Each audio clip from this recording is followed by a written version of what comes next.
Yan guys, papunta kami dyan sa may kabilang barangay, pero malapit lang din sa amin. Nag-igib kami ng tubig yan guys, kasi para pangasaing. Maaga pa yan, mga alas 6 ng umaga. Papunta kami dyan sana, parang tabay yung balon. So medyo malayo konti, ay hindi naman masyadong kalayuan. Yan, makikita nyo yung mga damo dyan, halos yung tumutubo yung pako. Yan yung kawayan, puro nyugan yan dito. Yan, may abaka. Yan, abaka yan, yun ang pinupokus ko, abaka. Isa din yan sa produkto dyan, pero wala na masyadong abaka dyan. Nyugan na halos. Ganyan yung namin, buhay namin dito sa bukid. Yan. Dinadaanan din yan ng mga truck at saka mga single motor dyan. So naglalakad kami niyan. Yun ang pako. Yun. So hindi pa yan na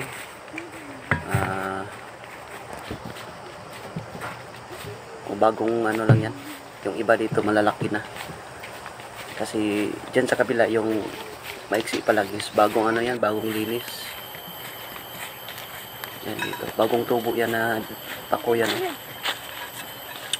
So bago lang kasi nag-harvest dyan ng niyog. So kailangan ng maglinis, yung puputulin yung mga damo, yung linisin. Yun, so medyo pababa dyan kunti. Yan, mga pamangkin ko yan. Sila yung nauna. Ako naman nagbibideo ako. Yan. Puro lahat pa ko yan madadaanan mo. Yan halos pa ko yan lahat.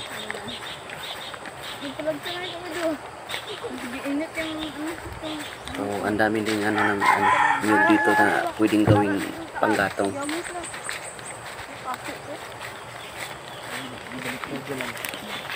Yan pamangkin ko yan. Yan, galing ng Pulumulok yan. Niyugan halos dito. Yan, ang dinadaanan namin ngayon, yung dinadaanan din ng truck kapag mag-haul ng mga niyog. Dito dumadaan. Kasi hinaharvest yung niyog eh. Yan. Dito na yung mga malalaking pako. Yan, kitang-kita yan. Ayan na yung pako. Kukuha ako dyan ng isa. Sample. Yan, sample yan. Mayroon pang malalaki dyan. So bagong tubo pa lang yan. Halos lahat pako dyan. Ayun. Libre ka na sa gulay, hindi mo na kailangang bilihin, hindi kagaya sa palengke na binibinta yan. Diyan sa probinsya namin sa bukid, walang bayad, basta matyaga ka lang magpunta sa mga damuhan ng pakuhan. Dami dyan, nabubuhay ka sa bukid.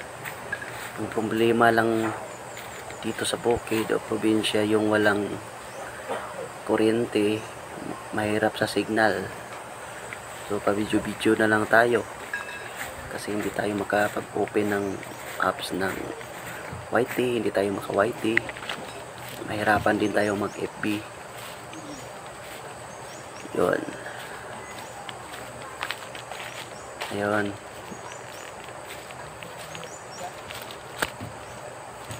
Yan, mga abaka yan.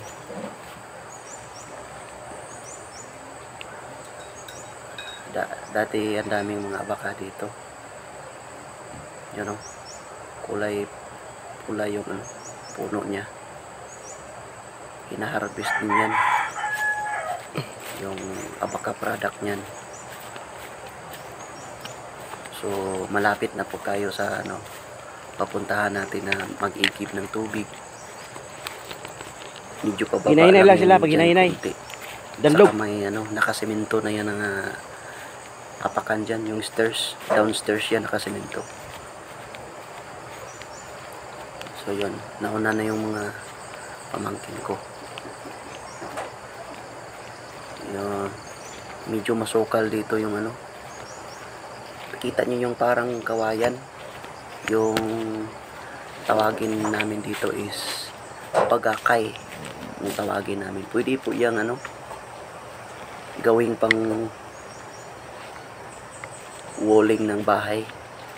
Yan medyo maliliit lang yung puno ng bagakay. Kung maggawa ka ng bahay, yan ang ginagawa na pang walling. Yun. So downstairs po tayo, pababa tayo ha. So kunting ingat lang kasi madulas. Nakikita nyo dyan sa gilid parang gabi, pero hindi po yan gabi. Yan ay tumutubo sa mga malalamig gaya ng may sapa, ganun. Doon pababa pa tayo. Kung baguhan ka lang dito, matatakot ka kasi medyo pababa talaga. May mga hagdan-hagdan na semento. Tapos may mga barendilyas na doon sa kapila mayroon ding paakyat na semento. Yan yung tabay. Tawagin namin dito. Sa lori ninyo medyo yung nahakip. labas lang yung tubig sa sa may tabay. Yan papakita ko sa inyo ngayon. So doon siya mag-igib na para sa dyan sa likuan, tabay din yan. Malinis ang tubig dyan, malamig. Yon. Pangilo. Sa gilid lumalabas yung tubig. Dyan, kumukuha ng pang-igib sa pang-inom. Yon. Medyo malalim yan. Tsaka dito naman yung bagakay. Yan? Malambot yan sa Makati lang. Manipis yung niya. Ginagawa yan na pang walling sa bahay. Yung pang dingding. Wall kung sa English.